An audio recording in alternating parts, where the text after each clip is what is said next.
Greetings everyone, this is Jamaican Tory back with you again as we discuss another aspect of the constitutional reform process as the JFPNP attempts to turn Jamaica from a constitutional monarchy to a constitutional republic.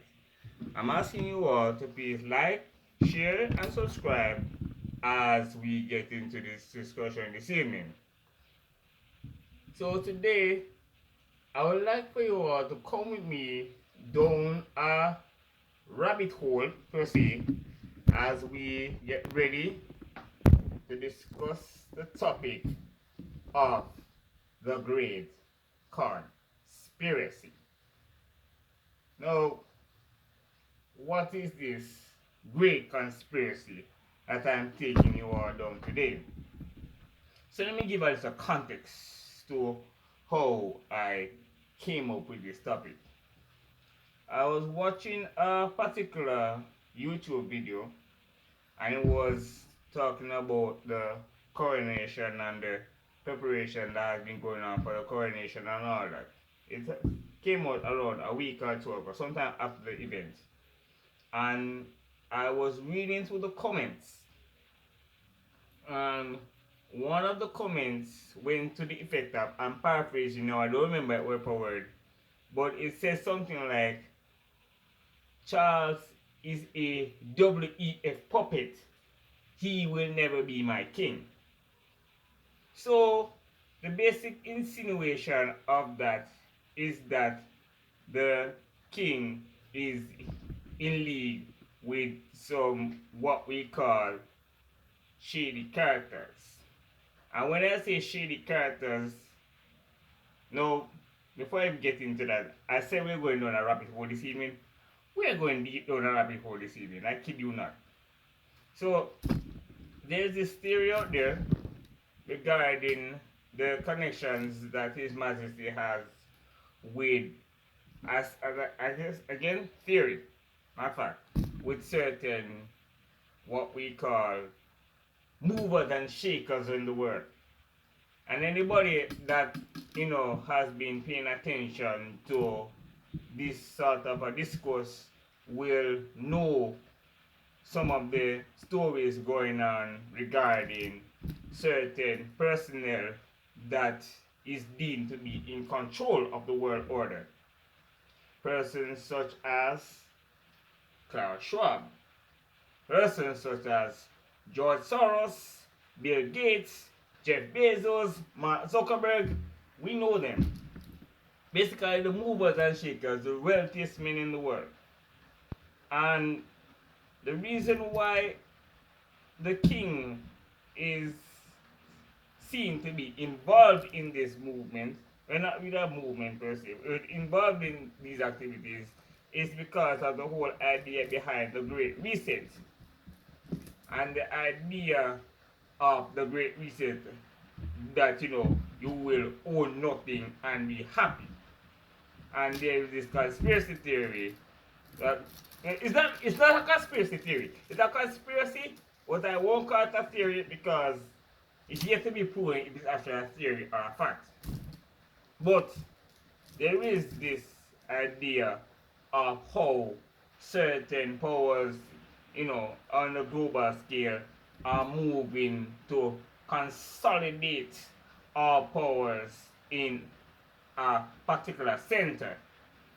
And we know what happened, takes into account things, for example, digital currency, where, cashless society will become a thing of the norm, which means that now the government and the corporate elite will be able to control everything that you purchase. And of course, this is also tied into the whole COVID restrictions, where we saw a lot of wealth transfers. Because what happened was that a lot of businesses, small businesses that is, were closed down because they were unable to compete, whereas the larger entities actually saw their share prices rise sky high because they were able to compete on an online forum where the smaller businesses were not.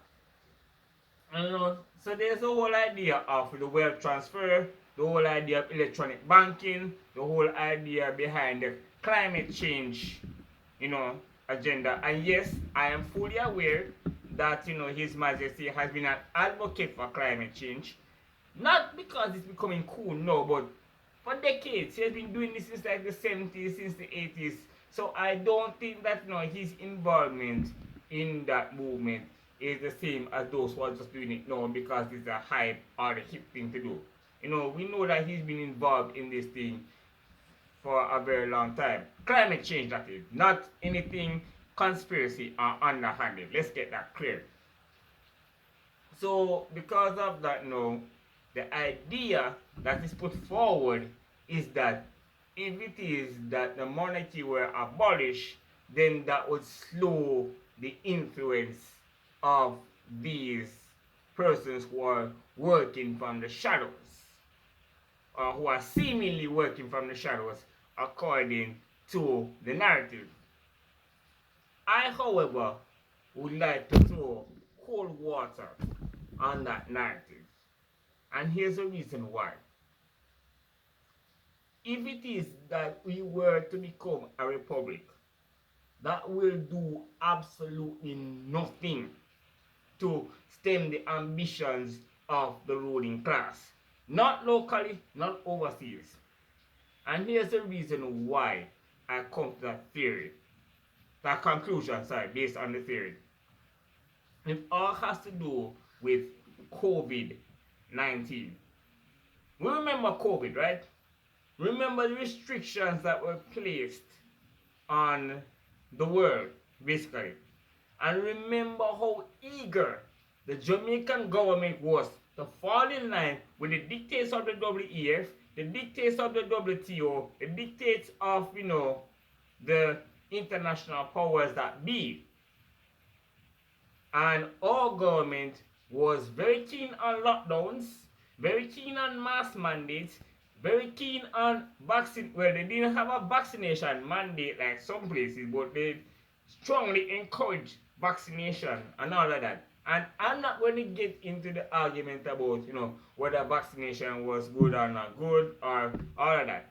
What I'm saying is that what we saw during the pandemic period, where there was a clear centralization of power in certain government entities, the Jamaican government was part of that. So any idea, therefore, that becoming a republic will somehow make us free, I'm sorry, but the evidence doesn't prove that. As a matter of fact, I remember one particular incident in the COVID-19 period when the Prime Minister had announced a lockdown. I don't remember how many of you remember this. And a particular video went viral of a gentleman who didn't want to comply with the dictates of the government.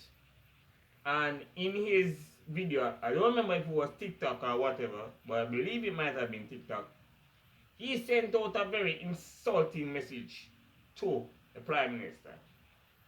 And within a day of that video going viral, he was found and he was arrested, and his arrest also went viral on the same social media platform.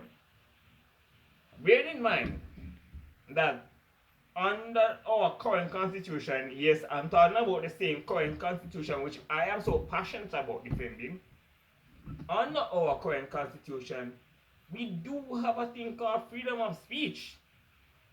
But somehow, even without a state of emergency being declared, come to think of it, there might have been a state of emergency, given the whole lockdown, but even without, the right to free speech being suspended, like how the right to free movement was suspended for a while, the government took it upon themselves to basically enact what we call His Majesty laws. And His Majesty laws basically talks about persons who insult the government. Interestingly enough, the original His Majesty laws were to protect the integrity of the crown against his enemies. But now we see that the crown's enemies are the ones that are in government. So they are now taking it upon themselves to apply lesser majesty laws to themselves as though they were the absolute rulers of this country. Let us bear in mind, it was not King Charles, nor was it his late mother, the dearly departed Queen Elizabeth, who locked us down, who basically didn't allow us to conduct our business in a regular way, who, for want of a better word, forced us to wear masks on buses and all that, shut down churches for a while, and all these other things. It was not royals. It was the ruling class, the JLPNP. And let us not fool ourselves into thinking that the powers that be, not only here in Jamaica but also outside of Jamaica, like the World Economic Forum, like for example even the Bilderberg Group. The Bilderberg Group is another rabbit hole which I will not get too much on, but anybody who knows what the Bilderberg Group and knows the power and influence that they wield worldwide in governments all around the world will know what I'm talking about. Right? And anybody who thinks that becoming a republic will free us from the influence of these groups are in for a very rude awakening. We saw just a few weeks ago when the Prime Minister announced the salary package for himself and his cronies in Parliament. We saw how keen they were to defend their own interests against the interests of the Jamaican people. So we should not be naive into thinking that, they have our best interests at heart. They don't.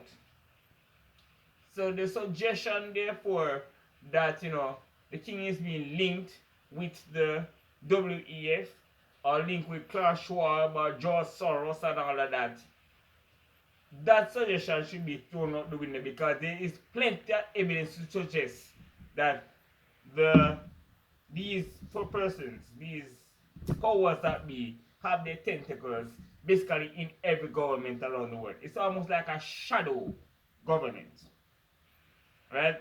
And of course we know, let me not say we know, but we hear of the things that they are working towards in terms of centralizing power, centralizing the world order, centralizing the world system, all that. And let me also point out that the existence of monarchies in the world actually makes it harder for them to create a unified global state, because that would mean that every state would have to give up their complete and total sovereignty to a universal center, which of course they want to be centered in the UN. And of course that cannot happen unless all countries subscribe to a similar form of government. So as long as monarchies remain in the world, that will not happen. So basically what I'm trying to say is that it's not necessarily in our best interest to depart from the monarchy thinking that that will somehow end up benefiting us in the long run. While I'm on the topic, I recall watching a film some years ago.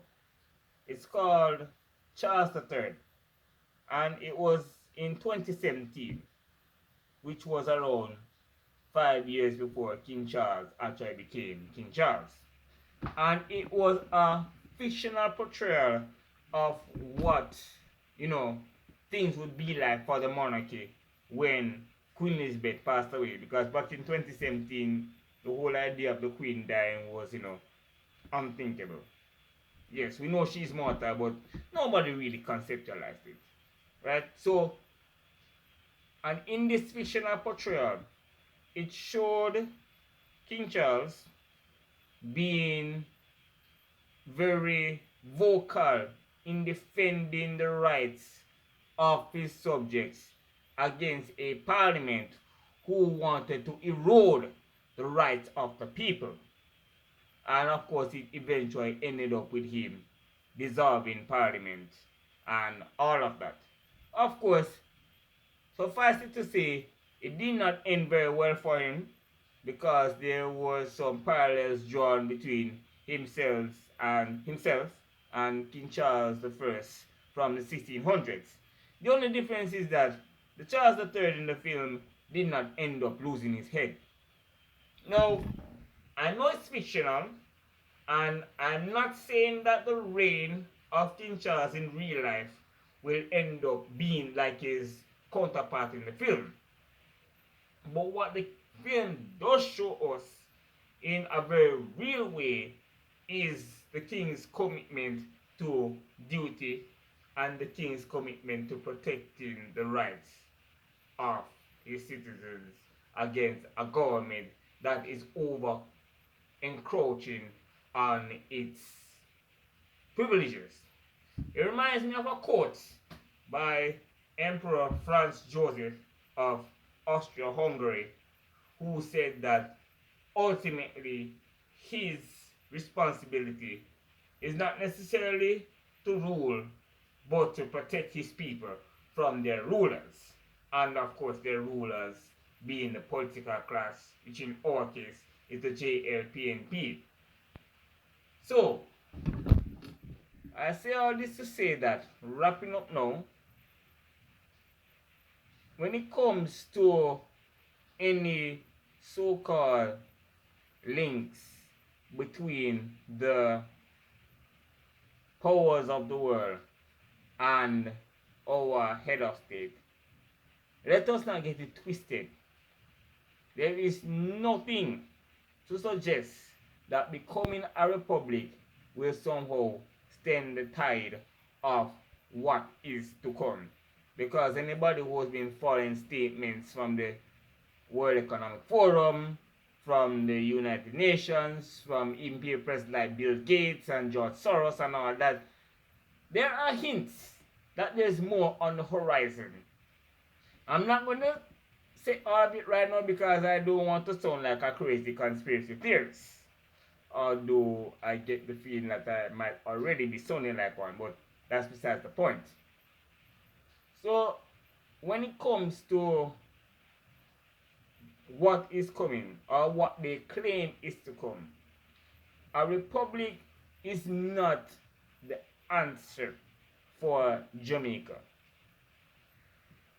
Because the JLPNP is out to seize power for themselves, out to seize the ultimate power for themselves. They already have power, some amount of power. But for now, that power is exercised in the name of an authority that is above the whole political frame. Remove the monarchy, we remove that level of oversight from the ruling class. And trust me when I tell you that is the absolute last thing that we should ever want.